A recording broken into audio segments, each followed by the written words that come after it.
开万人大会啊，学生当中只有3个人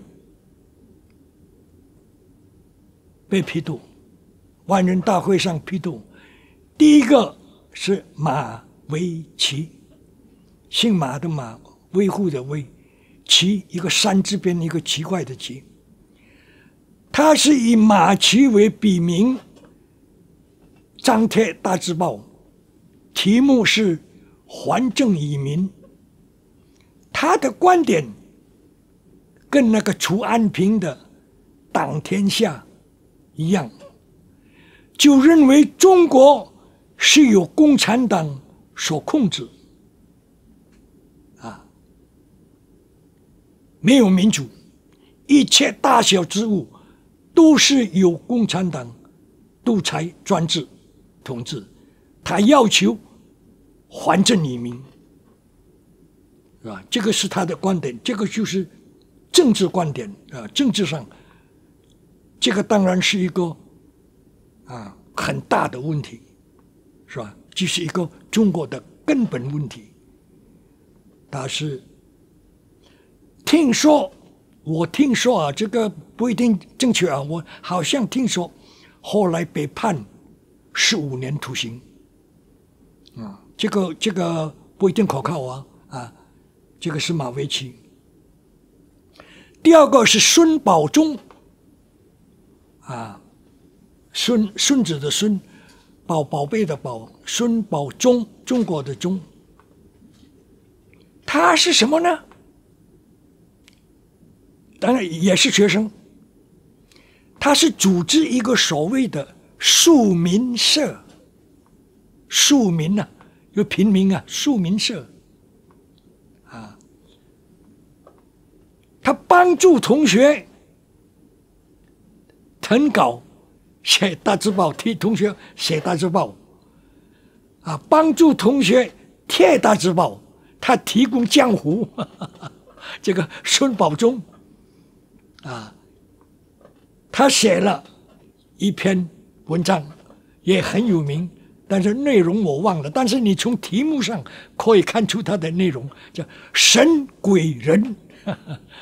他写文章神鬼人毫无问题，那个鬼就是指共产党，是不是？但这个文章我没有看，但我知道他就为写这篇文章打成极右分子。这个2个人的批斗会我都没有参加，因为当时我离开清华了，我逃避了，逃到外面去躲避了，我没有参加这个会反右期间很长时间我都跑到外面去了，跑到天津去了，找我的同学了，我避开嘛，不参加这个反右的会议嘛，所以这些会我都没有参加但是听说这个也不一定可靠，他是当场被捕，宣布为反革命分子，那个公安人员当场来到那个大会上抓他，这个是听说，是吧？这个孙保忠。第3就是我了万人大会。好，在哪里举行呢？这个万人大会在清华大学的体育馆前面的广场。我们知道这个清华大学是美国设计的，是吧？庚子赔款美国给中国的这个清华大学它的礼堂大礼堂都很漂亮的，那个体育馆也是很漂亮的。体育馆前面就是广场，就是那个田径赛跑的那个场所1万人大会那个是全部的师生员工总共差不多1万人，确实是万人大会他的会场就布置在体育馆，他有检阅台嘛，体育馆前面有检阅台那么检验台上就布置那个灯光啊，很强烈的，就跟白天一样啊，做成跟白天一样啊。那个党委啊，什么这个所有的那个党委书记就坐在那个检验台上的那个前面呢，是吧？非常严肃的开那个万人大会啊，是不是？啊，灯光啊照亮如同白昼啊。那么批斗我的时候，让我先发言，他让我先发言，就在那个检验台，要上去那个台嘛，台上嘛，检验台嘛，我就上去了。我一开口就说什么呢？我要澄清事实啊！他们的意思是什么？叫我承认错误，低头认罪。香党啊，承认自己是反党反社会，他们的目的啊，就是这个，要求我这样做。但是我不这样做，我不认罪啊，是不是？我上台我说要摆事实，先要摆事实。我刚说这句话，他台下早就布置人了，早就布置人，他们有丰富的斗争经验了，对不对？啊，就呼口号了，啊，不许冯国璋乱说乱动，啊，只许你交代反党反社会主义的罪恶，就呼口号了，就不让我说话了，啊。我要澄清事实嘛，我首先要讲事实嘛，再说其他的，对不对？那不许你讲事实。我一看，当场就离开会场了。这件事啊，我所知道的，在中国啊，我所知道的我所知道，没有一个人敢这样做啊。当场离开批斗大会，我所知道的是吧？也许有，但是我所知道的没有一个人敢这样做，这个是非常严重的问题，这个就是叫做抗拒劳动，这个罪名不得了。但是我呢，我是跟他拼了，是不是？我跟他拼了，对不对？啊！当场离开会场，离开会场。但是我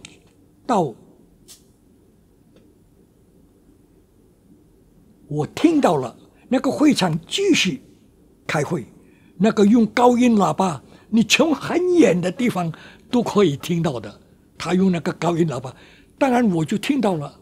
好了。重要的2个人的发言，我其他我就不说了，对不对？我只提2个人的发言，一个是党委第1副书记何东昌，姓何的何，何处的何，东方的东，昌盛的昌，何东昌，他是党委第1书记除了蒋南山以外就是他了。他后来当教育部长啊，这个人的地位你可以看看何东昌，他发言，我听到了，我亲自听到他发言，这个是他的原话。他说：“冯国璋如果要回家，我们不拦他。”拦了，阻止，我们不阻止他，就是说，冯国璋可以自由回家，如果他要回家，可以自由回家说这句话了，多好听啊，是不是？所以后来我从清华失踪以后，同学们都以为我回家了，对不对？都以为党委照顾华侨，让我回家，都以为我回家了。我后来失踪嘛，对不对？都以为我回家，这个是一个大欺骗嘛！啊，说的多好听啊！我重复一遍啊，冯国璋如果要回家，我们不拦他，拦就是拦住啊。这个是他的原话。第二个，潘志敏说话了，就是被斗争的那个潘志敏说话。他说什么话？你看到原话：我在肃反的时候虽然受到委屈了，但是党还是爱顾华侨的，还是爱护华侨的。呸！他是完全投降了，所以他没有事，他没有事。这个就是中共的手段呢、打一个是吧，拉一个，这是一贯的手段，分化嘛，啊，拉他打我，他照样上学。后来他毕业了，做工程师了，我呢劳改了，啊，拉一个打一个，分化瓦解，这个是他的原话是吧？我虽然在肃反运动受到一点委屈，但是党还是爱护华侨的，替党说话了嘛，对不对？好了，那么最后这个大会是高潮了，反右的高潮，对不对？最后把我打成清华大学学生中最大的极右分子，是吧？我的名字上了《人民日报》了，啊，也上了那个北京晚报好像是晚报还是啊？那个《人民日报》登我的文章我没有看，是别人告诉我的，他看到了。他在《人民日报》看到了，批判我的文章，但是在北京晚报我看到了，污蔑我，是吗？丑化我，我就写了一篇文章驳斥他，他当然没有给我登了，对不对？啊，那么最后要下结论了，这个打成右派最后要下结论了。有一天就叫我去参加一个会，那个会早就布置好了，在一个大教室，啊，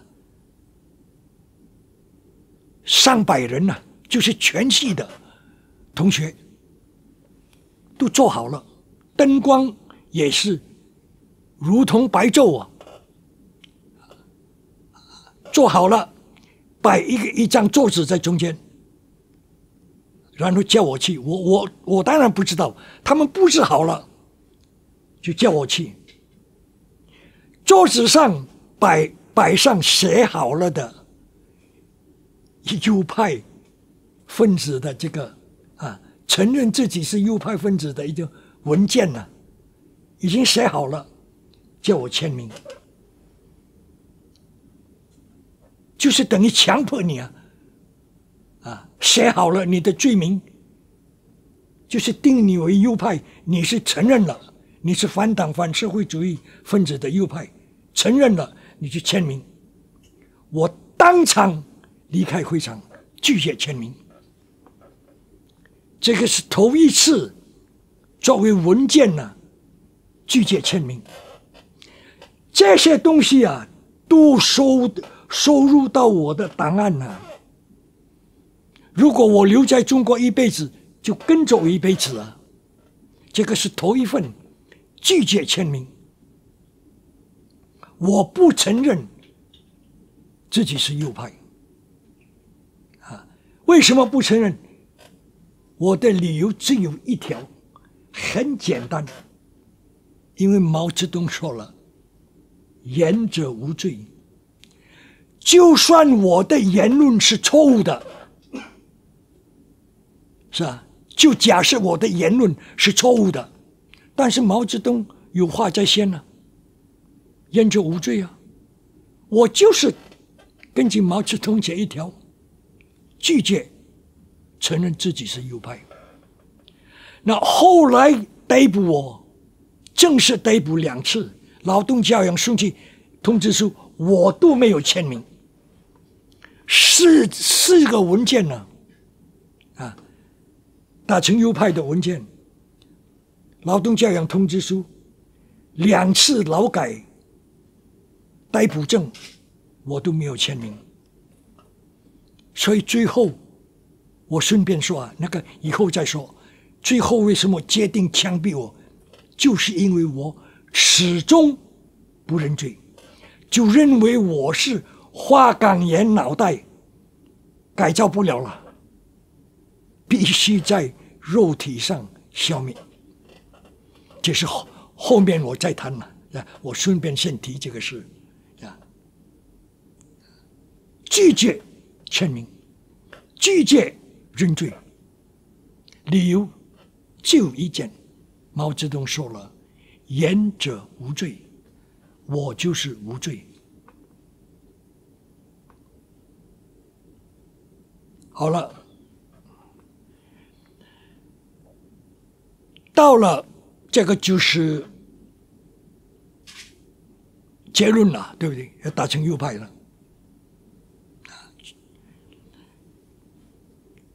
到了这个是57年的事，57年。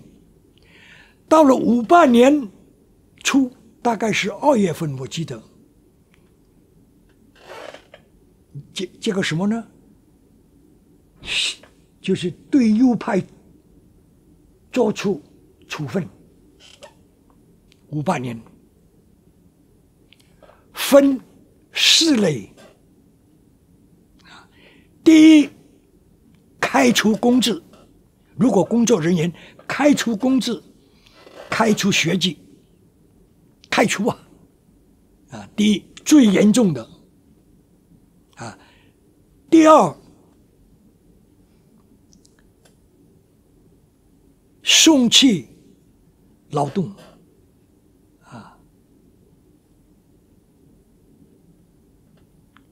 说是什么呢？改造好了可以回校，但是我所知道好像没有回校的送去劳动。他送去劳动是分2种，学工的送去工厂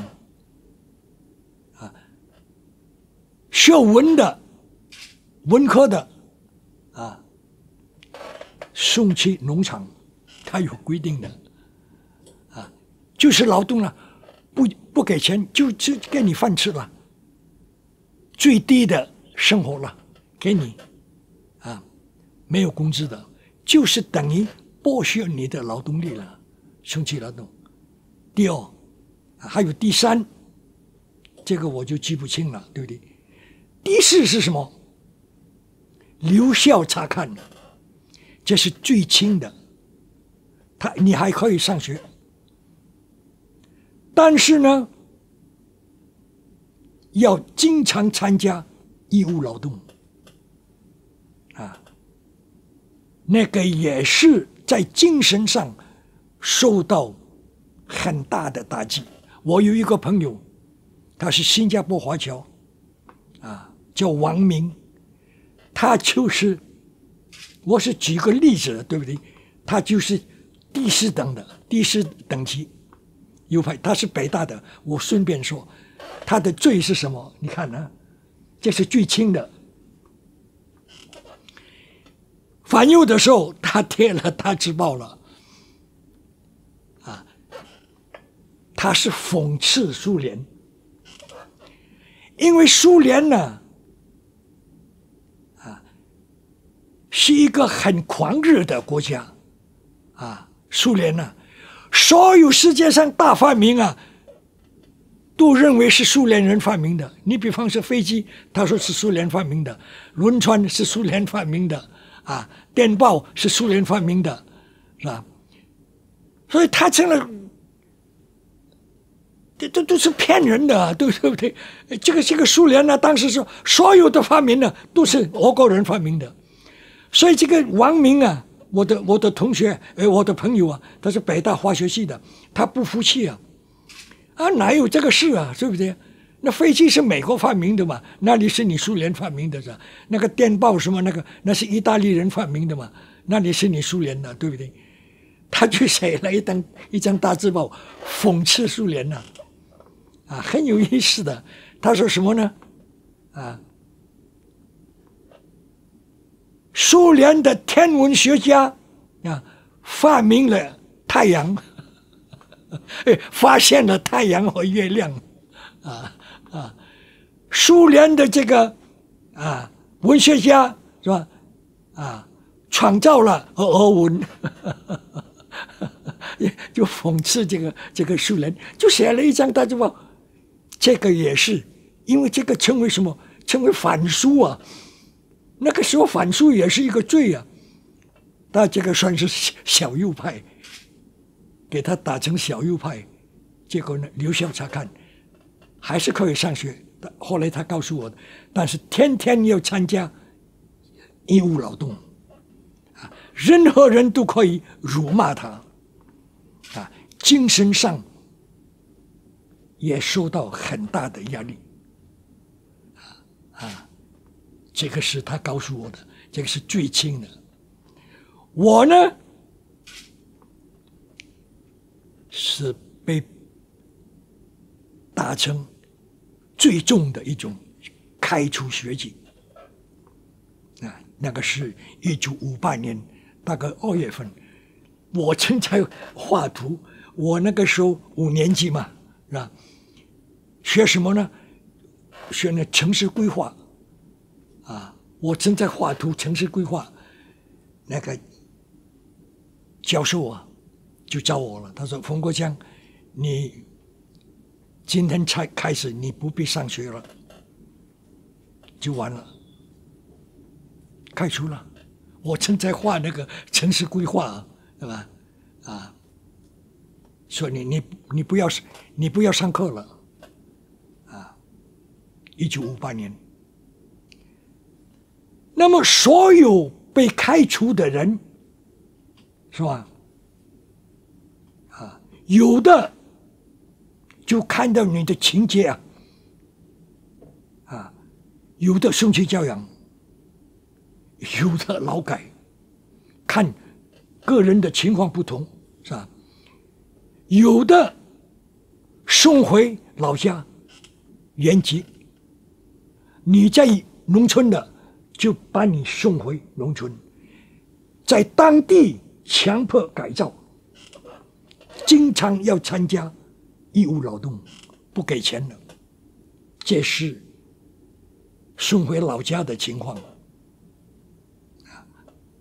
他是按照情节不同，是吧？那么我呢？我没有家在北京。如果我有家的话，那就送回我的家了，对不对？如果但是我在北京没有家嘛，我的老家是在哪里？我的祖父的地方是在广东普宁啊。那广东普宁哪里我都不知道啊，我都没有去过普宁。普宁我只知道祖父是普宁人，普宁在哪里没有人啊，好几代了，我是第3代华侨，根本不知道，所以不能送我，不能遣返原籍嘛，不能遣返，那怎么办呢？那么开除我那天，我又到校长办公室，又要求单位给我开介绍信，到外事处申请出国。开除我没有家嘛，他不给，不给怎么办呢？留在学校，就是软禁了。但是你不能上课了，你还是可以留在学校，不能上课。那不能上课，那我干什么？啊，你说我干什么？我叫图书馆啊，我只能到图书馆。啊，图书馆不可以把我赶走。啊，图书馆有两种图书馆呢，一个是系图书馆，建筑系的图书馆，也赶走；一个是大图书馆，公共的图书馆，也把我赶走。你说我到哪里去啊？那个冬天，北京很冷的，-20多度啊，我到哪里去啊？那个宿舍，上课的时候，它不供应暖气的，啊，放学的时候，同学回来的时候，回宿舍的时候，才开暖气的，啊。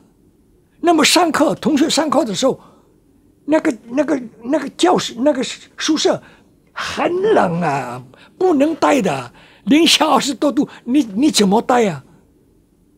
是不是？没法生活啊，没法生存啊！我跑到哪里？我跑到那个锅炉房，那个锅炉房很脏的嘛，烧煤的那个锅炉房啊，我跑到那边去了，那个比较暖嘛，对不对？啊。我带了书了，在锅炉房看书，那个很脏的那个地方，那个都不允许，都赶我走，因为人人都知道，没有一个人不知道我冯国璋，那个工人都知道，他表示他是反右嘛，都要仇视右派嘛，右派是敌人嘛，对不对？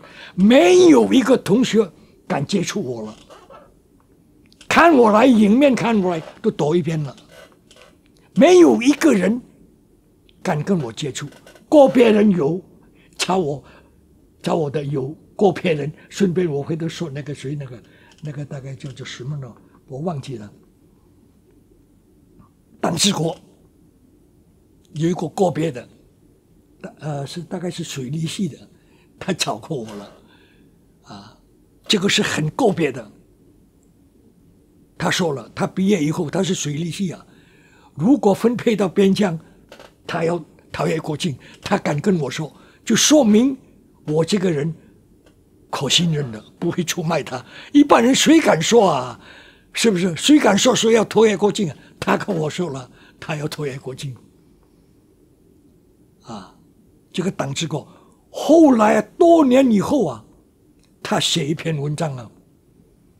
这个文章是别人给我的，他有文章，还有很有意思，他写的，谭志国写的，啊，他看到我在清华，不是软禁我吗？受欺负的场面，他写了一篇文章，但是我不服，我骂他们，你们都是狗，他写那篇文章了。我那篇文章后来朋友寄给我，这个党治国，就个别人敢找我，所有其他人都不敢接触我，我成了什么所谓的这个过街老鼠，人人喊打，就是说在最脏的地方那个锅炉房，我都被驱逐出境。那么我往哪去啊？你说我往哪去啊？你这个不是逼人吗？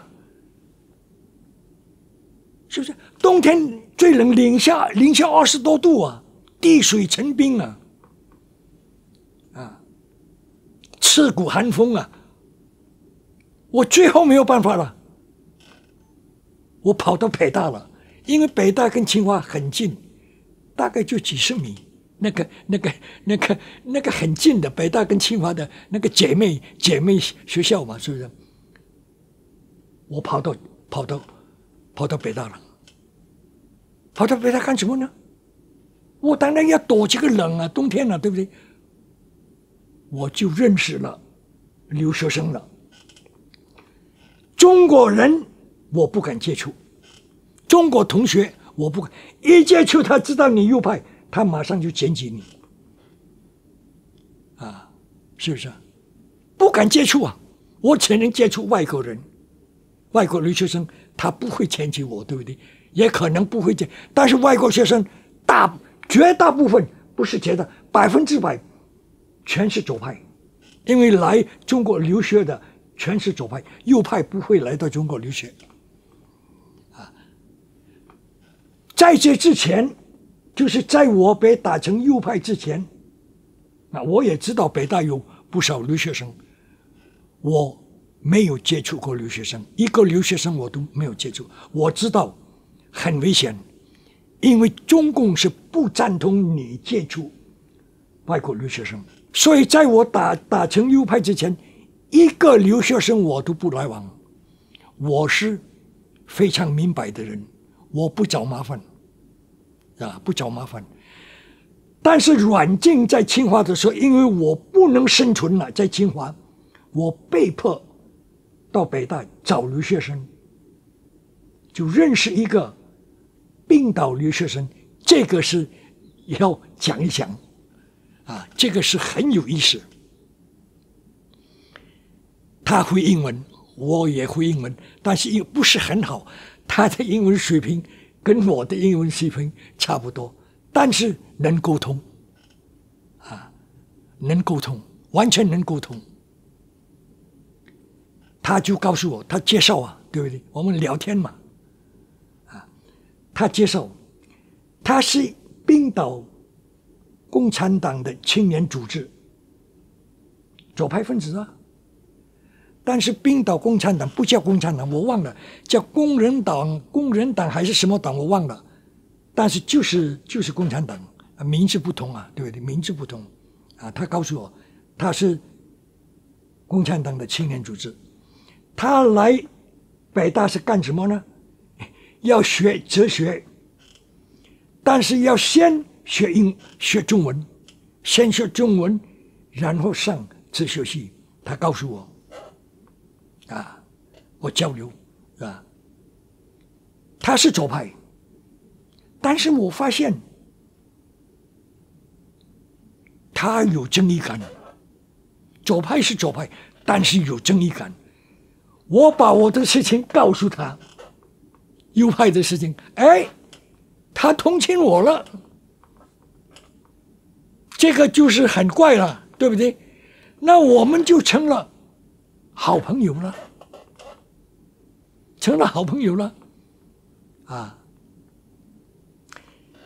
中国同学，不管是北大还是清华，宿舍是一个宿舍5个人，他是双人床，4-5个人，中国的同学。但是留学生一个房间我说我还没说，中国学生住的宿舍是不是一个房间放2个双人床是不是？住4个人一个房间，但是留学生一个房间住1个人，那是大不同了。那么我呢，就到的房间享受这个暖气了，但暖气是日夜供应的。他上课的时候，我一个人在他的房间里头看书那么我就经常到北大避难嘛，等于避难嘛，对不对？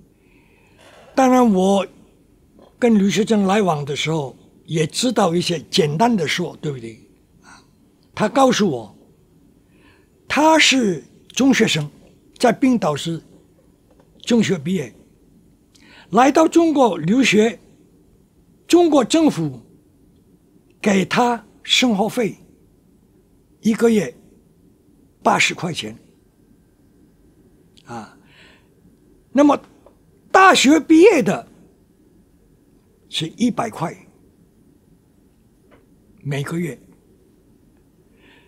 但是呢，这个阿拉伯埃及的留学生，那个时候叫做阿拉伯联合共和国嘛，埃及跟叙利亚留学生是很特别，除了中国给他100块，他们的政府还给他100块，所以每个月啊，这个埃及的学生啊，有200块的收入啊，那是不得了了。在当时，中国一块，我的助学金呢，零用钱呢，我记得大概只有2块钱，是吧？所以这个生活的水平啊，你看看到什么程度？埃及的留学生是200块，我的助学金好像是2块钱。所以这个埃及留学生啊，经常去找中国的女孩子玩啊，他们的生活是非常奢侈的啊。这个是这个留学生啊，冰岛留学生叫做 Skuli Magnusson，Skuli SKULI Skuli Magnusson， 他告诉我的，这个我就不细说了，但是简单要讲一讲他们的生活，是不是？他们的食堂有专门的食堂，跟中国同学的食堂完全不同的，当然质量很高，是吧？还有一件事要提一提，这个是他引别的留学生告诉我的，那是一个波兰的留学生啊。有一天去这个政治辅导员的房子，那个政治辅导员不在屋里，但是他的日记摆在那个桌上了，他看到他的日记了，他写的什么呢？留学生的一举一动都写在日记上啊，比如说到什么饭馆吃饭都记下来，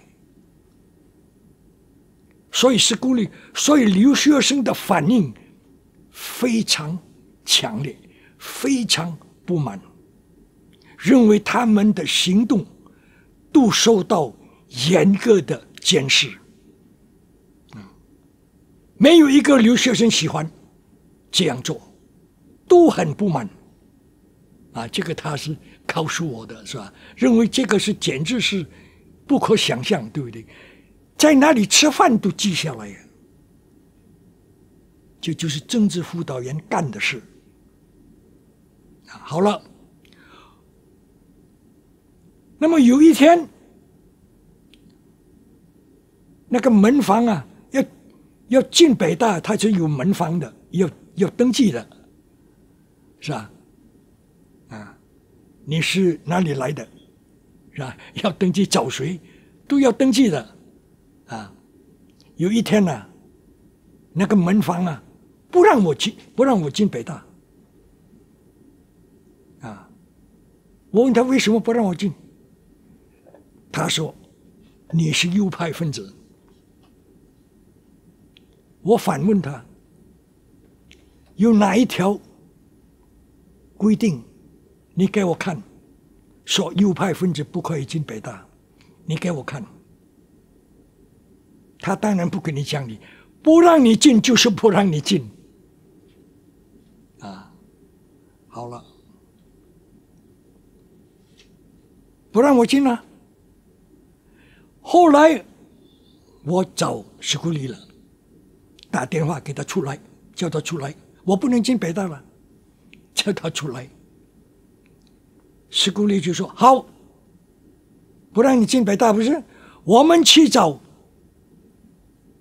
校卫队的，我们去找校卫队，因为那个门房啊是由校卫队管的，校卫队是有武装的，是有枪的，是吧？我们去找校卫队，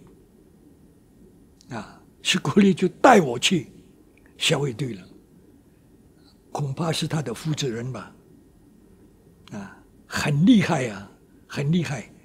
就当着史古利的面指着我鼻子啊，就那个干部啊，大概是他的负责人吧，啊，指着我鼻子说什么？他是右派分子，他是坏蛋，所以不让他进来。啊，史古利就指着他鼻子，你才是坏蛋，是吧？啊，你有什么理由不让他教我？啊，那干部说不出话嘛？他根本没有理由嘛，对不对？没有那个理由嘛，是不是？没有法律的理由嘛？他只是规定，对不对？那是内部规定了，对不对？你们规定嘛？没有惩罚的规定嘛？他也没有办法，那没有理由不让我进北大嘛？但是他有规定了，好，你可以进北大，但是呢，要是鼓励在校门在入口处接我，他就是制造障碍嘛，那是很麻烦嘛，对不对？你怎么通知是鼓励啊？在门口接我，那是很麻烦嘛，对不对？啊，电话也不是容易打的，对不对？就给你制造麻烦。但是毕竟还是让我进去了，对不对？你只要是鼓励在门口接我，我就可以进去了。好了，我那个时候火也上来了，是吧？我也上火了，是不是啊？我受气啊，对不对？这个受气嘛，对不对？好，有一天呢，我在史古利的房子正在看书，史古利不在，一个人呢，突然进来了，他不敲门，他突然进来，我就当面就痛斥他了。我说你为什么不敲门？你懂礼貌吗？你给我滚出去！啊，他没有办法，他滚出去了。啊，他是谁呢？留学生办公室主任呢？那不得了了，对不对？这一下子惹祸了。我知道他一定要报复的，一定要报复，我就预感到了，啊，必然出问题，啊，必然要出大问题。好，我再讲一节啊，咱们就结束，再讲一节。有一天晚上，他是故意约我去一个教授的家，去听那个唱片啊。是故意他喜欢听那个西方的古典音乐唱片。一个教授是什么呢？美国人，教英文的。他叫我一块去。Winter， 他叫 Winter， 那美国教授。但是呢，我很慎重的，我不去，啊，因为他是美国人，他这个美国人为什么中共解放北京以后他不走呢？为什么不走呢？为什么人留在北京呢？他也许是左派呀，啊，也许什么别的原因我不知道了，对不对？人很复杂嘛。那么我去他那边会出问题的，对不对？我不愿意接触美国人的，那个天天那个反美，是不是？那个广播都是反对美帝国主义，对不对？我怎么跟美国人接触呢？我拒绝了，我很慎重的，我不是胡来的，我拒绝。他就自己去了，我在他的屋子里头看书了。到12点，他还没有回来，啊，史古利还没有回来。我就回去了。到12点，我发现，在那个通道啊，在宿舍留学生宿舍的通道，有一个人坐在那边，然后他跟踪我。我是走路嘛，走路回到清华嘛，他一直跟踪我到清华。我还没有到宿舍，快要到宿舍了，他喊了：“冯国璋，停下来！”叫我到门房。我一到门房，就那个大门呐，清华的大门，西校门。嘿，公安人员已经等我了，公安人员等我，他就拿出一份文件，宣读劳动教养通知书，宣读。但是他的劳动教养，他的有理由啊，对不对？他一定要写什么理由？兄弟教养，他一定，他写什么呢？他不是写右派呀，没有右派呀。我是打成右派嘛？你兄弟教养是应该写右派嘛？对，他不写右派啊。我的罪名啊，兄弟教养的罪名啊，不是右派啊，是什么呢？抗拒劳动。我很奇怪啊，是我都莫名其妙，怎么叫抗拒劳动啊？对不对？我说我自己都不知道什么叫抗拒劳动，莫名其妙的。我说我不能签名，我不签名。我说我要找何东昌，他不是说吗？我就引他的话了，在那个万人大会不是？冯国璋如果要走，我们不拦他，我就引这个话。我说我要找何东昌，他说时间已经晚了，那个时候大概晚上大概1点钟。他说你先签名，以后再找何东昌。我才不上钩呢！我不见何东昌，我不签名。结果他说什么？你不签名也好，你得跟我走。吉普车就等我了，我当然得跟他走啊，他有枪啊，我能跑吗？我不可能跑嘛，对不对？吉普车就在那边等我了。